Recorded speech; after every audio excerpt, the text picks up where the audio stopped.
Just because you do not need to be paying estate taxes anymore does not mean there is no need for tax planning and good wealth planning in general.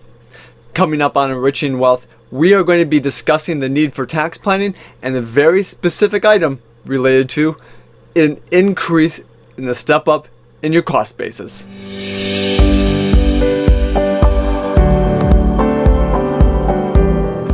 Welcome back. We have a lot to get to today, so I'm going to be diving right into it. We are going to be talking about the stepped up cost basis. Now, in general, estate planning is something that is not as needed for many individuals because of the fact that you have a higher deduction today than what you did just a couple years ago. But that's not the case with good tax planning in general. So what I want to be talking about today is how you can be bettering your spouse and your family through a well-defined wealth plan that will encompass a stepped-up basis. Let's dive in and let's be talking about that more and more. Now, just because of the fact that we have a lot of estate planning needs doesn't mean that we need to be pushing them to the side because of the fact that the estate tax has basically gone away for many individuals. Now, yes, it is true that you may not be worried as much about estate taxes today as what you may have been a couple years ago because, well, upon your death, there may be no tax owed. But here's the thing. Even though death is no longer the deciding factor here, there's still a lot of planning that can be done. Now, like I said before, there's uses for what's called a stepped up basis. So let's talk about this. Let's get the concept down there before we start talking about this more. Now, when it comes to income taxes and death, assets can be categorized into basically two different groups. One can be something that's called IRD, income in respect of the decedent. Now, these assets are something that, well, they won't receive a step up in basis. Common assets that are in this IRD type of category are retirement accounts. So think of it as your IRA accounts, your 401k accounts. Then we add in unpaid interest, bonuses you may be receiving, final paychecks, maybe even some installment sales that you have, net unrealized appreciation, I call them NUAs. Now, all of these collectively do not have that step-up basis. And what I mean by that is that special tax treatment that comes with a step-up basis is not available to these assets. So there's income tax that would be due and owed on all of these assets. So instead of a beneficiary receiving these assets and having it not be taxable to them, they will actually have to pay income tax on those amounts that they receive in the year that they receive them, most likely. So let's contrast all of that. So basically giving assets to a family member, whether it's a son or daughter, or whether it's even your spouse, that would be taxable in the time that they owe it. Let's contrast that with an asset that would receive a step up in basis. Now, these are physical assets such as real estate or tangible personal property, but they can also be financial assets such as stocks and bonds, mutual funds, ETFs, and even digital currencies as well. Now, to the extent that any of these assets have unrealized gains, so gains that have not been taxed yet, they're going to be included in the estate of the decedent. So think about it this way: if you passed away, they would be included in your estate. Now, death is actually, in this case, a very good thing for these assets because the income tax liability on those, the ones that would have been owed to the owner, and if it was sold in his lifetime, may go away. What I mean by this, More specifically, upon death, the asset receives a step up in basis. Now the beneficiary's basis now of the asset they receive becomes equal to basically the value of when they received it at the day of death. This provides something that really no other type of planning can provide. It can provide the appreciation that the decedent, so maybe you upon your death, that appreciation that is now transferred to the beneficiary, well, all of that now is not taxable because of this step up when they inherit it. So you can do this with no tax liability of being able to gift money upon your passing to, say, your spouse or your children, and they can receive that step up basis. Now, the nice thing about this is that it happens upon your passing, but it will not happen if you pass it and gift it in your lifetime. So that's just one thing to be aware of here. Well, that's a whole lot of information right there. Let's run through a couple of examples here just to give you an idea of what I mean by this and how you can be utilizing this to the best benefit. Well, one example I have here, let's say Tom purchased a stock 30 years ago, and let's call this Island Corporation.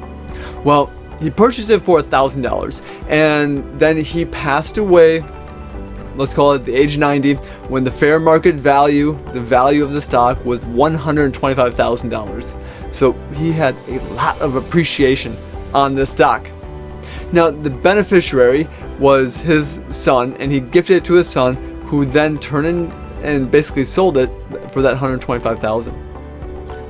No income tax was basically a result of that selling for the $125,000, because that $124,000 of gain that Tom had, well, it transferred to his son without having that taxation. So that's an incredibly good point here, that this is ways that you can be gifting to others without tax. So one critical point to note here is that in order for the step-up basis rules to apply, it has to be upon your death. It cannot be a gift. So just know that we're talking about assets that are in your estate upon your passing.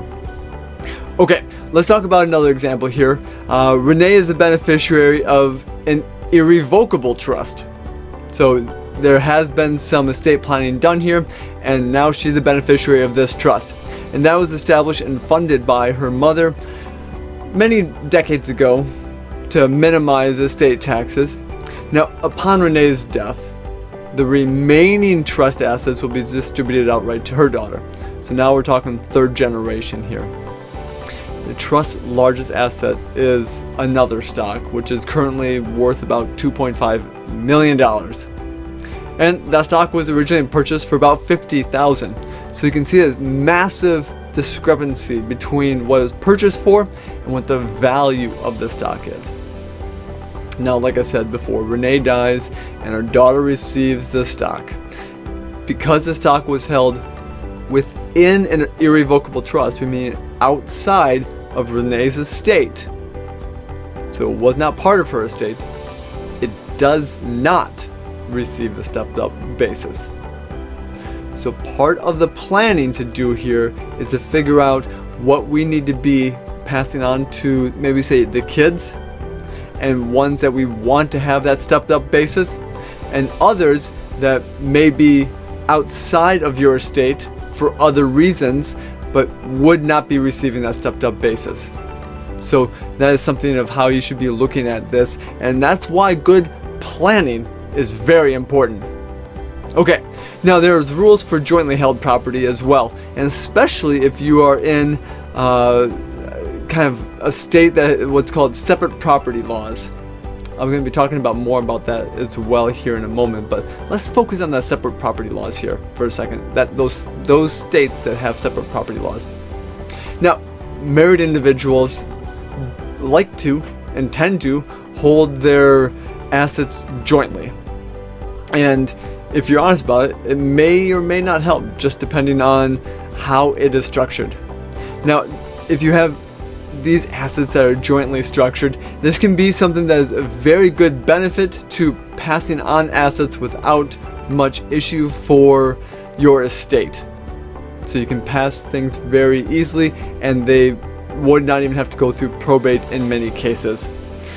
There's differences here though of income taxes that would be associated with this. And when we talk about the stepped up basis, when we're talking about all of this together, well, you have a 50% ownership, most likely, in that stock or that portion of that asset, which means only 50% of the asset would get a step up in basis upon your death. So yes, that would help, but it's only going to be half of the asset. Well, that's the separate property states. In a community property state, that changes just a little bit. See, a step-up basis rules are have changed for those states that have the community property laws. Now, what this means is that, specifically, if we had joint ownership, you may actually now have the ability to claim a 100% step up in basis. Now that's the difference there. And there are certain states, so namely Arizona, California, Idaho, Louisiana, Nevada, New Mexico, Texas, Washington, Wisconsin. If you live in one of those states, this applies to you. And this is a great piece for married couples. So we can do some tax planning specifically for married couples, and we can actually reduce their tax bill just by passing assets upon death. So again, there's a lot here, whether you're in a separate property state or a community property state, and whether you're going to be passing upon death, going to be gifting upon your life, or going to be putting it into a revocable trust. That right there is need for a lot of wealth planning, because when you talk about all the different details, making sure you have a well-defined wealth plan that goes into detail about how the assets passed is going to be very vital. Okay, now I talked about the fact that the separate property states, basically every other state that I did not mention, only receives a 50% increase if you had owned property jointly. Well, the best way to go about doing this, to get that 100% step up, is actually to be putting the assets in one spouse's name. And that alone can be very advantageous with capital gains. So those 40 states that I did not basically mention can really be beneficial here. So what does that mean then? Is that if we have the assets in one person's name, especially the one that's going to die first, they can be transferred to the spouse, receive a 100% step up basis for the spouse, have a little growth that happens, and then another step up on that basis if it goes to the kids. So that could be a double step up in basis just because we did a little planning. Okay, I hope you're following me so far. We have a couple other last little items to get to here as we spec to this step up basis. One of the last pieces is what I call the Boomerang Rule, and this is also known as the 1-year holding rule. And what this means is that you're going to be eligible, especially in those states that are the separate property. So about those 40 states that I didn't mention, you have to hold the property for 1 year as an individual. So let's say you had gifted it from being jointly held into being held by one spouse. Now the gift is not taxable, especially within spouses on this manner. If it's with someone else, that gift may be taxable. So there are some implications that you need to be aware of here. But we need to be holding that for 1 year before it can pass back to the other donor and receive that step up. So basically, if you do this on a deathbed, transfer assets to try to receive the step up, the IRS is going to basically come in and say that is not basically worthy of the step up, and they're going to not allow that to happen. So it has to be 1 year to prevent people on their deathbed from just making all of these transactions happen just to get a step up basis and to try to avoid taxes. That's the biggest thing here. So just be aware of the fact that there is that 1 year rule over the assets there. And then the last thing that I alluded to, but just want to make this very clear, is that this is some great planning, but it is not planning that can be done with money or assets that is outside your estate. So basically in an irrevocable trust, or one that you're not direct owner of. And it cannot be done with assets that you gift to others in your lifetime. So if you are wanting to gift, that is not going to receive that step up when you gift it to even your descendants. So maybe say your children. They will not receive that step up in basis, and actually they're going to receive the cost basis that you originally had. So that is also something to be considering. Whew. We've talked about a lot. Now, like I said before, this is nothing to be worried about. This is actually something to be excited about in the estate and the tax planning that you can be doing to benefit your family. And as you have questions, as you want to be diving into these details more and really make this a part of your wealth plan, feel free to reach out and I'll be happy to discuss this and your other tax issues, wealth planning issues, and estate planning issues, all at one time in what I call a second opinion review. And this will look at anything that you have going on today, where you want to go in the future, and then if there's gaps that exist. With that, take care, and I look forward to seeing you again.